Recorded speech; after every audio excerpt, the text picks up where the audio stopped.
Hi ആൾ, എല്ലാവർക്കും എൻ്റെ YouTube വീഡിയോയിലേക്ക് സ്വാഗതം. ഇതാദ്യമായിട്ടാണ് ഞാനൊരു ഓൺ വോയിസ് ആയിട്ട് ഒരു വീഡിയോ ചെയ്യുന്നത്. ഷോർട്ട്സ് ചെയ്തിട്ടുണ്ട്, ഇതാദ്യമായിട്ടാണ് ഒരു ഓൺ വോയിസ് വീഡിയോ. ഇതിനകത്ത് എന്താണ് ഞാൻ ഉദ്ദേശിക്കുന്നതെന്ന് വെച്ച് കഴിഞ്ഞാൽ കുറച്ച് സ്റ്റഡി ടിപ്സാണ്. സ്റ്റഡി ടിപ്സ് എന്ന് പറയാൻ പറ്റില്ല. ഞാനും നിങ്ങളെപ്പോലൊരു ആസ്പിരൻറ്റ് തന്നെയാണ്. അപ്പം എനിക്ക് മുൻപ് പറ്റിയ ചില അബദ്ധങ്ങളുണ്ട് പഠിത്തത്തിൽ. ഇതിന് മുമ്പുള്ള എക്സാംസിലൊക്കെ ഞാൻ ഫെയിലായിപ്പോയപ്പം ഞാൻ പഠിക്കുന്നുണ്ടായിരുന്നു, എല്ലാവരെയും പോലെ തന്നെ ഞാനും പഠിക്കുന്നുണ്ടായിരുന്നു. പക്ഷേ എന്തുകൊണ്ടാണ് ഞാൻ ഫെയിലായത് എന്ന് ഞാനൊന്ന് അനലൈസ് ചെയ്തപ്പം അതിൽ നിന്ന് എനിക്ക് മനസ്സിലായ കുറച്ച് കാര്യങ്ങൾ വെച്ചിട്ട് ഞാനിപ്പോൾ കുറച്ച് പുതിയ കാര്യങ്ങൾ എൻ്റെ പഠിത്തത്തിൽ കൊണ്ടുവന്നിട്ടുണ്ട്. ഞാൻ സക്സസ്ഫുൾ ആയിട്ടില്ല, ഞാൻ സ്റ്റിൽ സ്ട്രഗ്ലിംഗ് ആണ്. എങ്കിൽ പോലും ഒരുപാട് ഇമ്പ്രൂവ്മെൻറ്റ് ഉണ്ടായിട്ടുണ്ട് പഠിത്തത്തിൽ. എന്തൊക്കെയോ ചില മാറ്റങ്ങൾ വന്നിട്ടുണ്ട്. അപ്പം അതെന്തായാലും പോസിറ്റീവായിട്ടുള്ള മാറ്റങ്ങളാണ്. അപ്പോൾ അത് നിങ്ങളോട് കൂടി ഷെയർ ചെയ്യാൻ വേണ്ടിയിട്ടാണ് ഞാൻ ഈ വീഡിയോ ഇടുന്നത്. അപ്പം ഇത് പലർക്കും അറിയാവുന്ന കാര്യങ്ങൾ തന്നെയാണ്, പലർക്കും നല്ല ഭൂരിഭാഗം പേർക്കും അറിയാവുന്ന കാര്യങ്ങൾ തന്നെയാണ്. അതുകൊണ്ട് ഇതൊരു മോട്ടിവേഷനോ അങ്ങനെയായിട്ടൊന്നും നിങ്ങൾ എടുക്കണ്ട. നിങ്ങൾ പലർക്കും ഇതറിയാം, അറിയാത്തവർ ഒന്ന് ട്രൈ ചെയ്ത് നോക്കുക. ഇപ്പം നമ്മളെ ചുറ്റുള്ള പലർക്കും കാണുന്ന ഒരു പ്രശ്നം എന്താണെന്ന് വെച്ചാൽ നമ്മളെല്ലാവരും പഠിക്കും. ഇപ്പം നമ്മളൊരു എക്സാമിന് വേണ്ടി പ്രിപ്പയർ ചെയ്യുന്നു.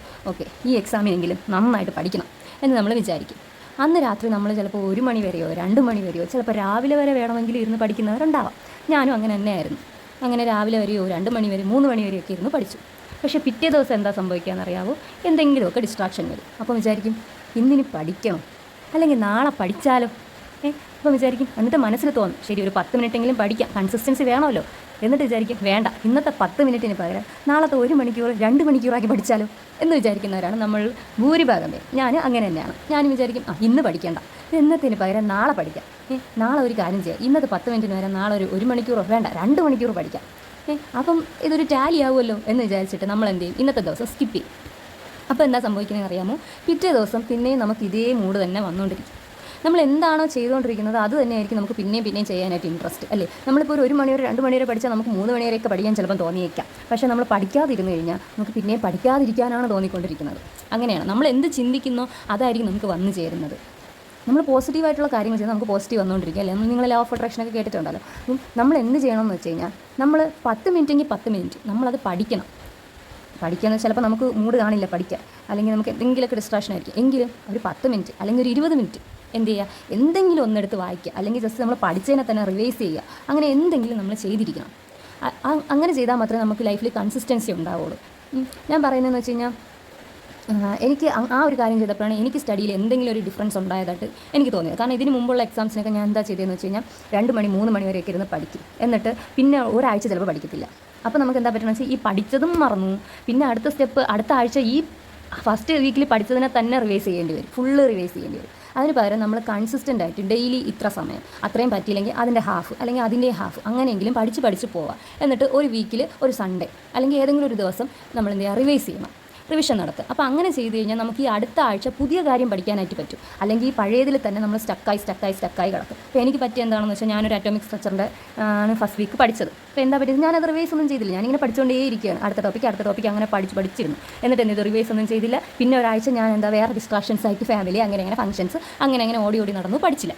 അപ്പോൾ എന്ത് പറ്റി, അടുത്ത വീക്ക് ഇനി ഞാൻ പഠിക്കാൻ പോവുകയാണ്, ടൈമായി, എക്സാമിന് ടൈമായി വരുന്നുണ്ട് എന്ന് പറഞ്ഞ് അടുത്ത ആഴ്ച പഠിക്കാതിരുന്നപ്പോൾ എന്ത് പറ്റി, ഈ അറ്റോമിക് സ്ട്രക്ചർ ഒന്നും എനിക്ക് അറിഞ്ഞൂടാ. അപ്പോൾ നമ്മൾ 2 കാര്യങ്ങളാണ് ആ സമയത്ത് ചെയ്യാറ്. ഒന്നുകിൽ ഇത് പിന്നെയും ഇരുന്ന് ഒന്നേന്ന് റിവൈസ് എന്നല്ല, ഒന്നേന്ന് പഠിക്കും, അങ്ങനെ തന്നെ പറയാം, ഒന്നേന്ന് പഠിക്കും. അല്ലെങ്കിൽ എന്ത് ചെയ്യും, ഇതിനെ സ്കിപ്പ് ചെയ്യും, ഈ റിവിഷൻ സ്കിപ്പ് ചെയ്തിട്ട് അടുത്ത ടോപ്പിക്ക് പഠിക്കും. അതാണ് ഏറ്റവും വലിയ അബദ്ധം. ഒന്നേന്ന് പഠിച്ചാലും കുഴപ്പമില്ല, ആ ടോപ്പിക്കെങ്കിലും നമുക്ക് ഓർമ്മ കിട്ടും. അത് സ്കിപ്പ് ചെയ്തിട്ട് അടുത്ത ടോപ്പിക്ക് പഠിക്കുമല്ലോ, അതാണ് ഏറ്റവും മണ്ടത്തനം. എന്ത് പറ്റുമെന്ന് വെച്ചാൽ മറ്റേ ടോപ്പിക്ക് പോയി, ഇനി അടുത്ത് പുതിയ ടോപ്പിക്ക് എടുത്തു, ആ ടോപ്പിക്ക് പഠിക്കുവാണ്, അതും ഇതേ അവസ്ഥ തന്നെ ഉണ്ടാകും. അപ്പോൾ നമ്മൾക്ക് എന്ത് പറ്റും, നമ്മൾ ഈ പഠിച്ച ഈ ഒരാഴ്ച നമ്മളിരുന്ന് കട്ടയ്ക്ക് പഠിച്ചതും കൂടെ വേസ്റ്റായി പോവുകയാണ്. അപ്പോൾ എൻ്റെ ഓർമ്മയിലുണ്ട്, ഞാൻ ആ എക്സാമിന് പോയപ്പോൾ ഞാൻ ഈ കട്ടയ്ക്കിരുന്ന് ആദ്യം പഠിച്ച പല സംഭവങ്ങളും എക്സാമിന് ചോദിച്ചു, എനിക്ക് ഓർമ്മയില്ലെന്നല്ല, അതാണോ ഇങ്ങനെ ഒരു കൺഫ്യൂഷൻ ആയിപ്പോയി. കാരണം നമ്മൾ റിവൈസ് ചെയ്ത് പഠിച്ച് നല്ല മനസ്സിൽ നല്ല ഉറപ്പിച്ച് വെച്ചിട്ടില്ല. അപ്പോൾ അതുകൊണ്ട് നമ്മൾ പഠിക്കുന്ന കാര്യം വളരെ നീറ്റായിട്ട് ക്രിസ്പ് ആൻഡ് ക്ലിയർ ആയിട്ട് പഠിക്കുക. എപ്പോൾ ചോദിച്ചാലും നമുക്ക് എണീറ്റ് എന്ന് പറയാൻ പറ്റുന്ന രീതിയിൽ നമ്മളത് പഠിക്കുക. അതിന് ഇത്തിരി സമയം എടുത്താലും കുഴപ്പമില്ല. എന്നിട്ട് നമ്മൾ നെക്സ്റ്റ് ടോപ്പിക്ക് പഠിക്കുന്നതിന് മുമ്പ് ഇത് റിവൈസ് ചെയ്യണം.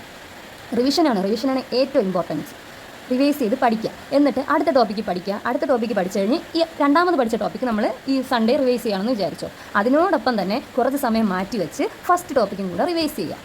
അപ്പം ആദ്യത്തെ ആഴ്ച നമ്മൾ 1 മണിക്കൂർ എടുത്താണ് റിവൈസ് ചെയ്തതെങ്കിൽ അടുത്ത ആഴ്ച റിവൈസ് ചെയ്യുമ്പോൾ അത്രയും സമയം വേണ്ട. നമ്മൾ ഒരിക്കൽ റിവൈസ് ചെയ്തുകൊണ്ട് നമുക്കൊരു 1/2 മണിക്കൂറിൽ റിവൈസ് ചെയ്യാൻ പറ്റും. അതിൻ്റെ അടുത്ത ആഴ്ച ഒരു 10 മിനിറ്റിലോ അല്ലെങ്കിൽ 20 മിനിറ്റിലോ റിവൈസ് ചെയ്യുക. അതിൻ്റെ അടുത്ത ആഴ്ച ഒരു 5 മിനിറ്റിൽ റിവൈസ് ചെയ്യുക. പിന്നെ ഉള്ള ആഴ്ചകൾ എൻ്റെ വായിച്ച് വിട്ടാൽ മതി. നമ്മൾ ഇത്രയും റിപ്പീറ്റ് ചെയ്ത് വായിച്ചതുകൊണ്ട് നമുക്കത് നല്ല ഓർമ്മയുണ്ടാകും. അപ്പം ഈ 2 ടിപ്സ്, ഒന്ന് കൺസിസ്റ്റൻസി, 2 റിവിഷൻ.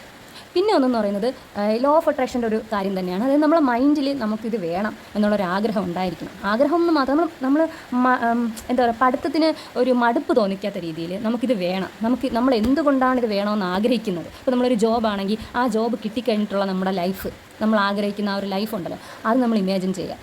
ഞാൻ പറയുന്നത് ഇതിപ്പം ആഴ്ചയിൽ ഒരു ദിവസം മാനിഫെസ്റ്റ് ചെയ്യുക, അല്ലെങ്കിൽ മാസത്തിലൊരിക്കൽ, അങ്ങനെയല്ല. നമ്മൾ എല്ലാ ദിവസവും ഇത് മനസ്സിൽ കാണണം, എല്ലാ ദിവസവും ഇതിനെക്കുറിച്ച് ചിന്തിക്കണം. ഞാനിതായി കഴിഞ്ഞു, എനിക്ക് ഈ ജോലി കിട്ടിക്കഴിഞ്ഞു, ഞാൻ ഗവൺമെൻറ് സർവീസ് കയറി കഴിഞ്ഞു.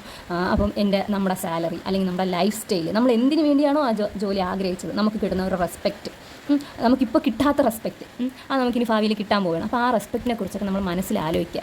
അത് ആലോചിക്കുമ്പോൾ നമുക്ക് ഓട്ടോമാറ്റിക്കലി നമുക്ക് 10 മിനിറ്റെങ്കിലും പഠിക്കണം എന്നുള്ള മനസ്സ് വരും പിറ്റേ ദിവസം. എൻ്റെ ഒരു അനുഭവത്തിൽ നിന്ന് ഞാൻ പറയുന്നതാണ്.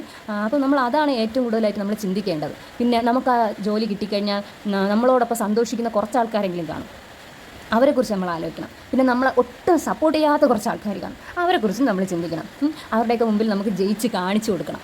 അപ്പം ഇങ്ങനെ ആ ഒരു പോസിറ്റീവായിട്ടുള്ളൊരു വില്ല് അതും കൂടെ നമ്മളെ മനസ്സിലുണ്ടെങ്കിൽ മാത്രമേ നമുക്ക് ഈ കൺസിസ്റ്റൻസിയും റിവിഷൻ ചെയ്യാനുള്ള മൈൻഡൊക്കെ വരുള്ളൂ.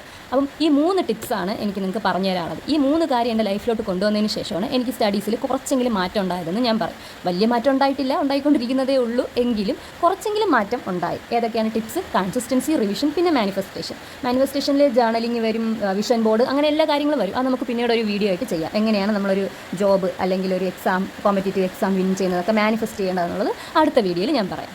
ഓക്കെ, അപ്പോൾ എല്ലാവർക്കും എൻ്റെ ടിപ്സ് യൂസ്ഫുൾ ആവുമെന്ന് വിചാരിക്കുന്നു. ഇതുപോലത്തെ കൂടുതൽ വീഡിയോസിനായിട്ട് എൻ്റെ ചാനൽ സബ്സ്ക്രൈബ് ചെയ്യുക, സപ്പോർട്ട് ചെയ്യുക, ലൈക്ക് ചെയ്യുക.